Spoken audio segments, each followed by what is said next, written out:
To me, it becomes very problematic when I see people using that as their identity. Mm-hmm. You know, that what makes them Christian is they go to church. What makes them pagan is they attend an open circle. Mm-hmm. What? No, it's more complicated than that. There's lots of diverse elements that come together. This is one of the manifestations of it, and simply a visible one that many others may see. Well, an important point I wanted to include here too, though, when we're talking about personal versus congregational or communal, it sounds like here you're by yourself, here you're with other people. In both cases, however, it's not mutually exclusive categories. No. When you're doing something personal, there still needs to be some way that you're living it out in relationship. Right. And your faith is not something you practice in isolation. It's something that you do certain parts of it individually, but it's tied into the way you relate to everything around you. It informs who you are. Mm-hmm. Spiritual practice is not a doing, it's a being. Yeah. And whether you're alone or in a group, there's still the divine. Mm-hmm. Always. Yeah, and that's the wild card that I found a surprising number of people don't want to deal with. Mm-hmm. They're perfectly comfortable with doing the ritual. Mm-hmm. They're not comfortable with the notion that that which is truly divine may intervene, mm-hmm. and they will suddenly experience an emotion or a vision or a thought mm-hmm. that shifts everything. Yep. And they kind of stand there scratching their head going, where did that come from? Well, to me, the more anomalous it is, the more unexpected, the more out of the ordinary it is, the more it's worth thinking about to see if there's a message there. Right. If somebody is tapping you on the shoulder, in some sense, saying, there's something new coming up for you, I want you to think about this. Heads up. Mm-hmm. Yeah, heads up. Ideally, I think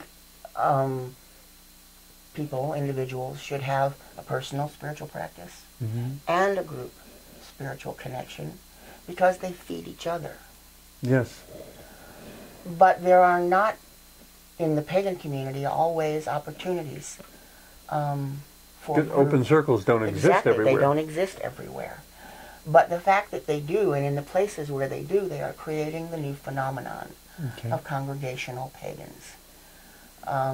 Which, speaking to those congregations, as we're starting to wind up the show here, the thing to keep in mind, because it is an open circle, the circle may include non-believers. Brand new. The first time I've ever been to Circle, here I am. Well, and maybe also non-believers who just want to see what a pagan circle is like. What it's like, yeah. They have no intention of pursuing a pagan spiritual path, but they want real information, not just what everyone says about it. Mm-hmm. They want to see it for themselves.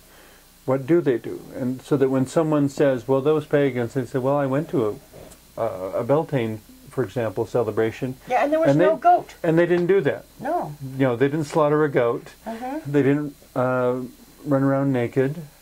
Or as pagans would say, skyclad. You know, skyclad is a whole other phenomena that, in my understanding, is reserved for very special rituals. Well, and not for open circles. And not for open circles. Paganism.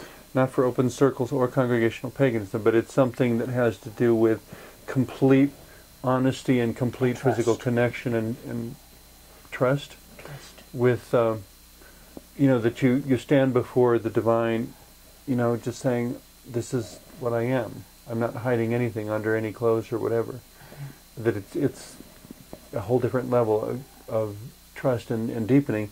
It's not something that is common, that is required. No.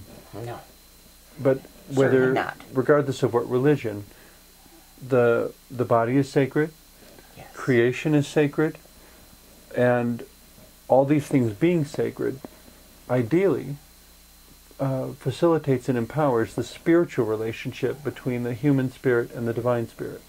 And then, hopefully, between human spirits. Mm-hmm. And we live, as my face shows, at the intersection of our vertical and horizontal relationships. Yep. And we You know, need to be that's feeding right where them we are. all. And we would Need to be feeding them all. feeding them all, nurturing them, Nurturing them. Well, and not judging them also, allowing them to be whatever they are. Right. You know, if you don't feel compelled to pursue this or that right now, it's okay. And you have a flowering plant on your face as well. Mm-hmm. And spirituality is a living, growing, becoming plant, Mm-hmm. thing of it in its own right. Mm-hmm. That also goes through seasons. That's right, and is what it is. You know, the spring, the fall, the summer, the winter, all the different parts of the cycle are there. In any case, we've cycled through another show very quickly. Thank you very much for everything you've shared today. Thank you, sister. Hopefully we'll talk again sometime. We will, I'm sure.